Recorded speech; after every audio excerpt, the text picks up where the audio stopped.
8 साल पहले जुड़े थे। मेरा छोटा भाई आया था मेरे पास। कहाँ से आया था? लुधियाना सवाल कंपनी में उस समय उसकी पोस्टिंग थी, और वहां से आया था आरसी लेके। मैं सुनने के लिए भी तैयार नहीं था भाई, इस तरह की कंपनी, इस तरह का काम। मैं भी बैंक की नौकरी कर रहा था यार। मेरा दिमाग चल रहा था कि मुझे असिस्टेंट जनरल मैनेजर बनना है, जनरल मैनेजर बनना है।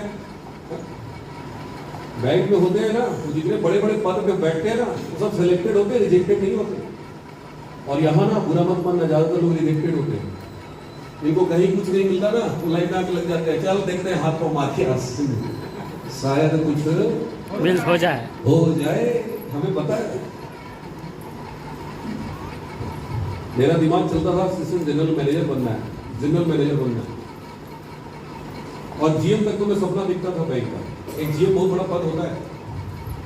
यूनियन बैंक का जीएम पूरे उत्तर प्रदेश में सिर्फ एक होता है, और उसके अंडर में कम से कम 500 ब्रांच मैनेजर होते हैं। कितने? जोर से बोलिए। कौन लोग होते हैं? 500। अच्छा, ब्रांच मैनेजर कोई छोटा मोटा आदमी होता है? आप अंदाजा लगाओ कितना बड़ा पद होता है। वो खांसता है ना तो 500 ब्रांच मैनेजर भी खांसने लगता है। इतना बड़ा पद होता है। तो मेरा सपना था, मेरा ड्रीम था कि मुझे ब्रांच मैनेजर बनना है, चीफ मैनेजर बनना है, असिस्टेंट जनरल मैनेजर बनना है, जनरल मैनेजर बनना है। मैंने तो आरसी का नाम ही नहीं सुना।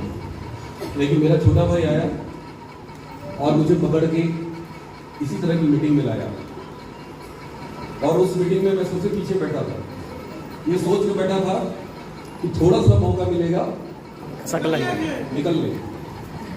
लेकिन मेरा छोटा भाई बगल में बैठा था और बार बार मेरी तरफ देखता। सब लोग ताली बजाते, वो भी बजाता, और मेरे को केवली से बोलता बजाओ।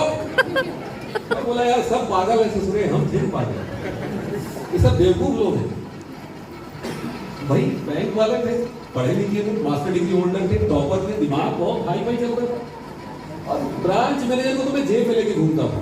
मुझे लगता था गलती से वो बन गया है, उससे ज्यादा दिमाग मेरे पास है। बहुत साफ माइंड था, इसमें कहीं कोई दो राय नहीं है। मैं अपने बैंक में कंपटीशन करता था, कैलकुलेटर से कैलकुलेट करवाता था, और मैं मैनुअल करता था, अपने ब्रेन से करता था, और हमेशा मैं जीता था, वो कभी नहीं जीता था सामने। सारे बैंक में पता था, सारे ब्रांच में पता था कि मास्टरमाइंड है। और मेरा छोटा भाई इसीलिए आया था लुधियाना से, उसको पता था कि साला उसकी खोपड़ी में घुस गया ना, तो ये क्लियर हो जाएगा।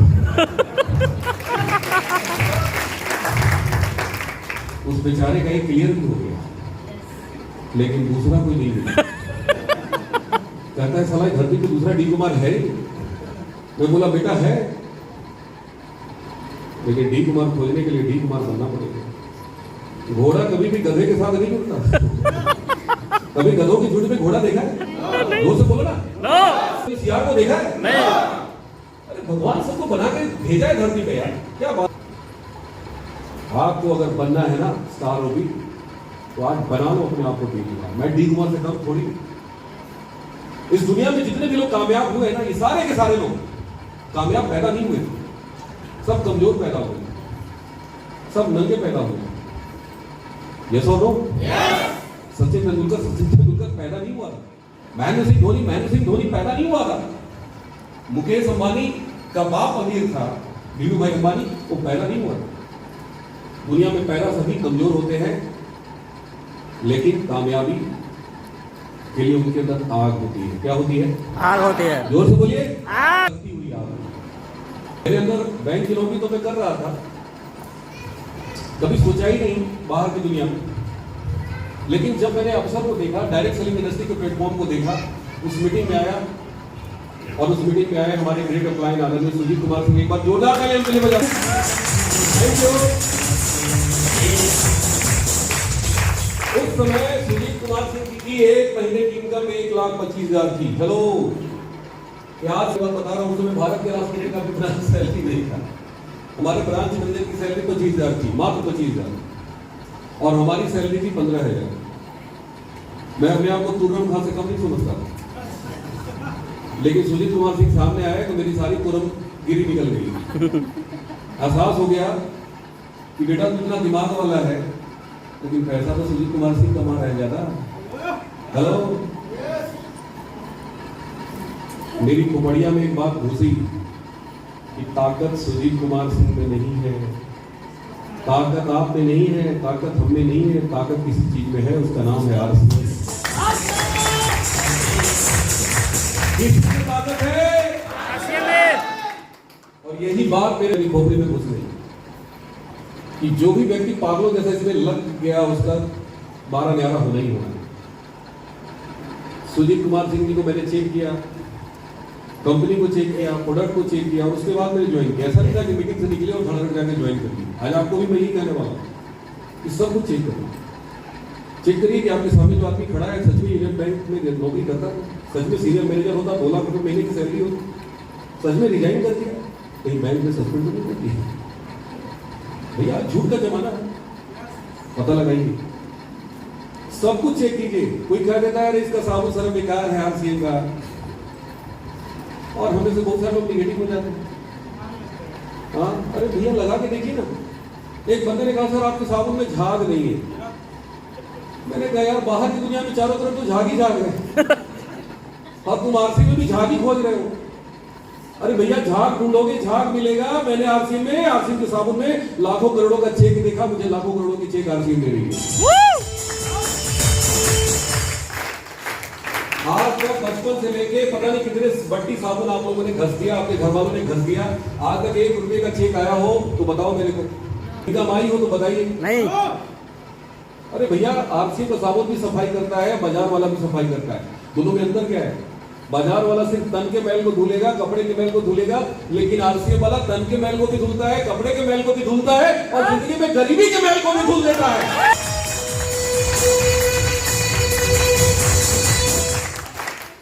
आप बताइए इसकी तुलना की है उसे? बाजार वाले से तुलना हो? अरे आपको गाय खरीदनी है जी, गाय 2 तरह की गाय है, दूध देती है लेकिन सुंदर कम है, और एक सुंदर खूब है लेकिन दूध नहीं देती। बताइए कौन सी गाय लेंगे? दूध वाला। दूध देने वाली कि सुंदर वाली? दूध वाली। समझो ना यार, एक तो छोटा बच्चा से पूछो ना, वो बता देगा। आरसीएम के कपड़े पहनने से पैसा आता है, बाजार के पहनने से जाता है, गरीबी आती है। यस। बताइए कौन सच है? आरसीएम की।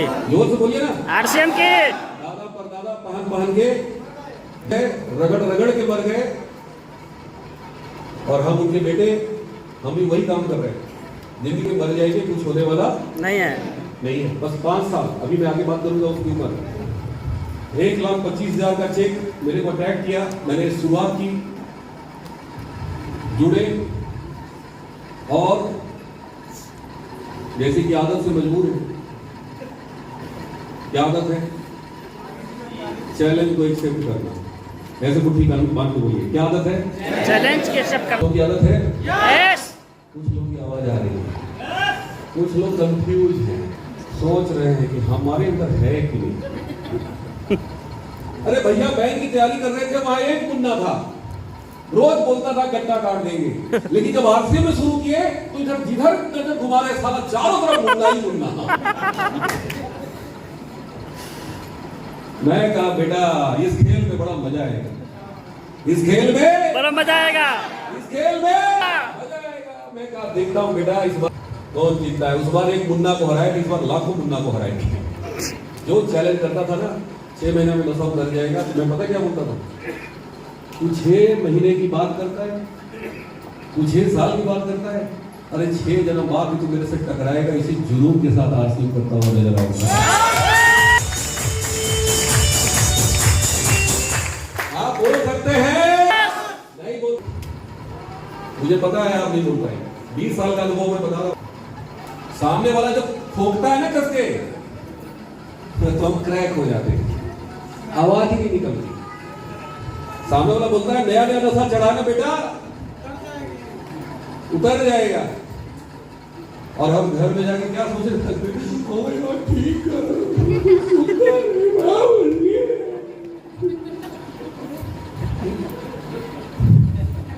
हमें पता है गुरु का बीमारी है, हम भी बिहारी है।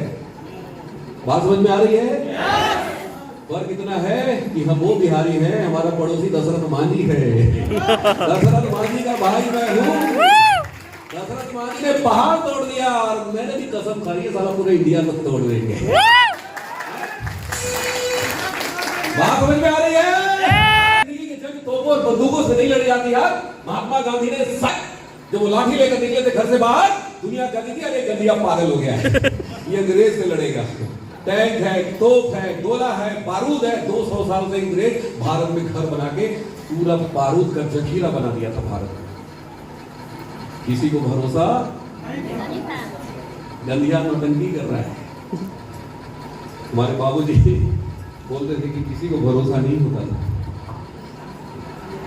लेकिन गांधी को भरोसा था कि अंग्रेजों से हम टैंक तो गोला बारूद से नहीं लड़ सकते। उनको पता था कि 18 करोड़ भारत की आबादी है, अगर ये 18 करोड़ भारत की आबादी जाग गया और सारे के सारे घर से बाहर निकल गए और सारे के सारे लोग मिलकर ताली बजाएंगे, साला मेरे साथ खड़ा होगा।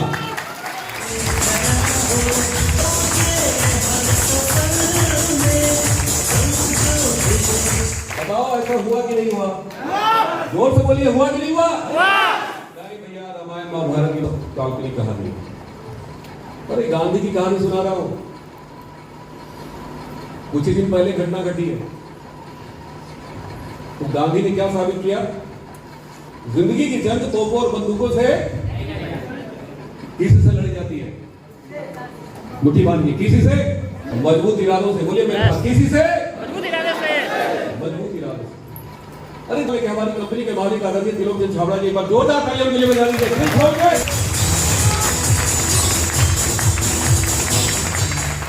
और जब उन्होंने कहा था कि ये 3 जोड़ी कपड़ा नहीं है, ये भारत की तकदीर और तस्वीर दोनों बदलेगी, लोगों ने उनकी हंसी उड़ाई थी। अच्छा, कपड़ा है कि लफड़ा है? हिंदुस्तान के लोगों ने कहा लफड़ा है, लेकिन पीसी छाबड़ा जी ने एहसास करा दिया। आज 25वीं सालगिरह कंपनी बनाने जा रही है। 25 साल पूरा कर चुकी है जी, तालियां बजा दो।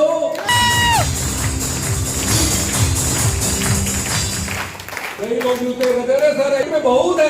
अरे कितने 25 साल पूरा किया हुआ बताओ ना, कितने? एक भी नहीं। 25 हफ्ते तो कंपनियां चलती नहीं है। डायरेक्ट सेलिंग, नेटवर्क मार्केटिंग, कितनी कंपनी 25 साल पूरा कर चुकी है बताइए? एक भी नहीं है भाई। तो आज यहां से निर्णय लेके जाइए कि नहीं यार, मुझे भी आरसीएम करना है।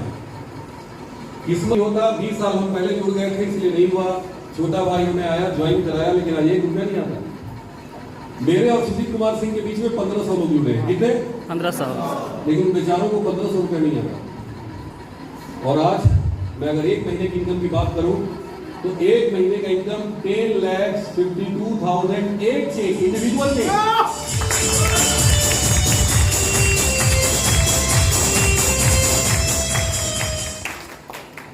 मेरी पत्नी की स्टार होगी, जो मैंने 3 लगा रखा है ना, मेरा नहीं है, मेरी पत्नी का है। मैंने बाद में शुरू किया, कई दिनों के छोटे के बाद मैंने भी एमराल्ड किया। मेरी माता जी की कोर्ट में मैंने शुरू किया, वो भी एमराल्ड है। एक और बड़े भाई को शुरू कराया, वो भी एमराल्ड है। मंझले भाई को शुरू कराया, 6 साल बाद शुरू किया, वो भी स्टार पर है। बड़े भाई के दामाद भी स्टार पर है। मेरे घर में कोई बेरोजगार नहीं है, बेरोजगार नहीं है। और अगर 1 महीने की इनकम की बात करते पूरे फैमिली इनकम, तो तकरीबन 15 लाख से भी ज्यादा है 1 महीने की इनकम, बता रहा हूँ।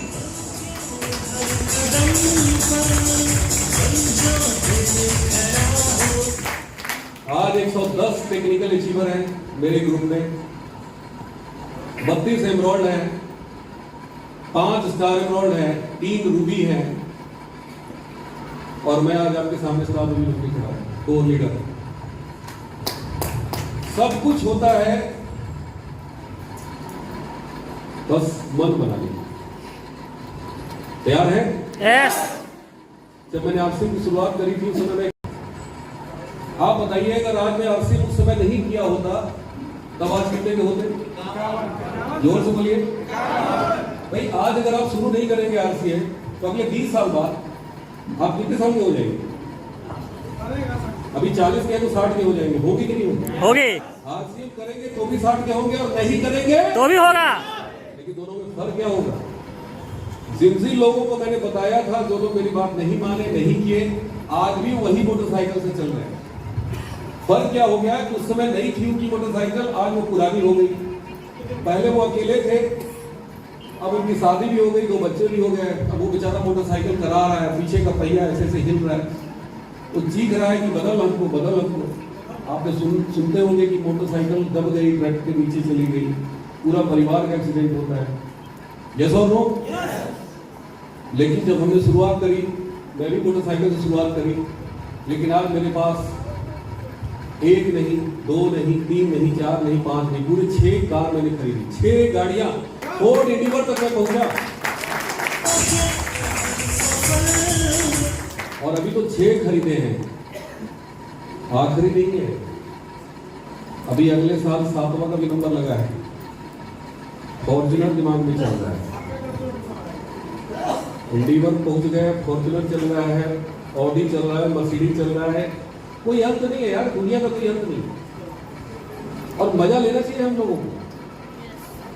कुछ लोग कहते हैं का होई मतवा लाख करोड़ कमा के, संतोषम परम सुखम, संतोषम परम सुखम। खाली हाथ आए हो, खाली हाथ जाओगे, क्या लेके आए हो? क्या लेके जाओगे? ये अफीम की गोली है बॉस। और ये गोली खिला खिला के हमारे मम्मी पापा बचपन से पाल पोस के बड़ा किए, और इतना खिलाया कि अमीर बनने के सारे कीटाणु नष्ट हो गए। सारे कीटाणु मर गए, कुछ बचा ही नहीं है जी। मुझे पता है, मैं बता रहा हूँ, कुछ लोगों का ना दिल जल रहा होगा, अच्छे कलेजा चल रहा होगा, साला लाख और करोड़ की बात कर रहा है। अरे भैया, हवाई जहाज उड़ाने वाला अभी मोटरसाइकिल चलाने की बात थोड़ी करेगा, वो तो हवाई जहाज उड़ाने की बात करेगा ना। यस और नो? यस। सब कुछ होता है।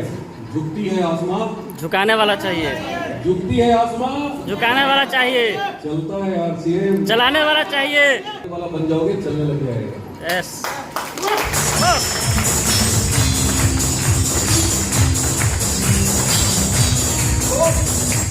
आज ये निर्णय दाल रोटी के लिए मत करो आरसीएम, मैं क्लियर बता रहा हूँ। जिंदा तो यार सब कुछ है, 4 टांग वाला भी जिंदा है, 2 टांग वाला भी जिंदा ही है। आप बताओ, गलती से भगवान 2 टांग और दे देता, कितने हो जाते? 4 कर लेते हैं आरसीएम? नो। कुछ लोगों को मैं बताता हूँ ना, और सामने वाला बोलता है हमसे ना हो पाए। मेरे कान में आवाज आती है, मैं तुरंत वहां से चल देता हूँ। मुझे समझ में बात आ जाती है, 4 टांग वाला, 4 टांग वाला। बदली गले से निकलो, नहीं तो लात भी मारेगा। अरे क्यों नहीं हो पाएगा? ईश्वर ने आपको 2 टांग देके भेजा। यस और नो? यस। ईश्वर चाहता है कि आप जीवन में कुछ बड़ा करें, लेकिन प्रॉब्लम क्या है? 4 टांग हम ये मान के बैठ गए हैं कि मेरा कुछ भला होने वाला नहीं है। अरे जब आप मान लिए हैं तो आपका कुछ होगा जी। भगवान कुछ नहीं कर सकता, बिगाड़ सकता, हम क्या कर लेंगे आगे? तो जीवन में सारा खेल मानने का है, सारा खेल मानने का। बोलिए मेरे साथ, मानने का, सारा खेल मानने का, मानने का। मान लो तो जीत है, मान लो तो हार है। आपने मान लिया कि नहीं जीत सकता, तो आप नहीं जीत सकता। और मान लिए कि नहीं यार, यार से मेरे लिए है, आप जीत जाएंगे। यस। तो डिसीजन लेके जाइए, चट्टान जैसा मजबूत डिसीजन, दशरथ मांझी वाला डिसीजन। दुनिया पागल कहेगी, घर वाले पागल कहेंगे, पड़ोसी पागल कहेगा, पता नहीं क्या क्या कहेगा, कहने दीजिए। कहते ना, कुछ तो लोग कहेंगे, लोगों का काम है कहना, छोड़ो बेकार की बातें, आरसीएम का प्लान दिखाते है ना? कोई फर्क नहीं, भौंकते हैं हाथी चलते हैं, बोलो ना जोर से, चलते हैं हाथी, कुत्ते चलते हैं, भौंकते हैं, हाथी चलते हैं। अरे कुत्तों के भौंकने से हाथी चलना बंद कर देगा क्या? नो। प्रॉब्लम क्या है कि हम चलते एक कदम आगे, पीछे देखते बहुत बड़ा कुत्ता, और डर से अपना निर्णय बदल लेते। जब तक सूरज चांद रहेगा तब तक डी कुमार का नाम रहेगा। आप क्यों कर रहे हैं भाई? दाल रोटी के लिए थोड़ी कर रहे हैं, बैंक की नौकरी थी यार, यहाँ दाल रोटी के लिए थोड़ी आए, इतिहास बनाने के लिए आए हैं। क्या बनाने के लिए? इतिहास बनाने के लिए। इतिहास। सरदार भगत सिंह फांसी पे क्यों चढ़े थे? इतिहास के बनाने के लिए। जब तक सूरज चांद रहेगा भगत तेरा नाम रहेगा, नाम रहेगा। अरे कुछ काम करो, कुछ काम करो, जग में रहकर नाम करो। बचपन में हम लोगों को कविता पढ़ाते थे टीचर, यस। और उस समय सोचा करता था कि मैं क्या नाम करूंगा, मुझे क्या पता था कि आज तो मिल जाएगा। हाँ? तो नाम करने के लिए काम कर भाई। जिंदा तो सभी है, नाली के कीड़े मकोड़े भी जिंदा है यार। कुत्ता, बिल्ली, भेड़, सियार सब जिंदा है। और हम भी क्या है? बोलो ना। जिंदा है। मैंने एक आदमी से पूछ लिया, तो जिंदा क्यों? उसको गुस्सा आ गया, थोड़ा कमजोर था इसलिए पूछ लिया। ताकतवर होता ना तो जड़ देता मेरे। मैंने फिर पूछा, अरे जिंदा क्यों भाई? उसको गुस्सा आ रहा, तो समझ में नहीं आ रहा था क्या जवाब दूं। फिर पूछा, अरे जिंदा क्यों हो? इस बार उसको बहुत गुस्सा आया और उसने बोला, मरे नहीं इसलिए जिंदा। क्या बोला? मरे नहीं इसलिए जिंदा है। बोले मेरे साथ, मरे नहीं इसलिए जिंदा है। मैं आप लोगों से नहीं पूछने वाला, चिंता मत करो। तो जो टेंशन में नहीं हमसे तो पूछिए। जगाओ सोई हुई आत्मा को। यस हम सब के अंदर हनुमान है, यस। हम हम सब के अंदर महामानव है। अरे हम क्या नहीं कर सकते? जिसे ठान लोगे ना कि आरसीएम करना है, साला पानी में आग लगा के रख देंगे। तो इसी का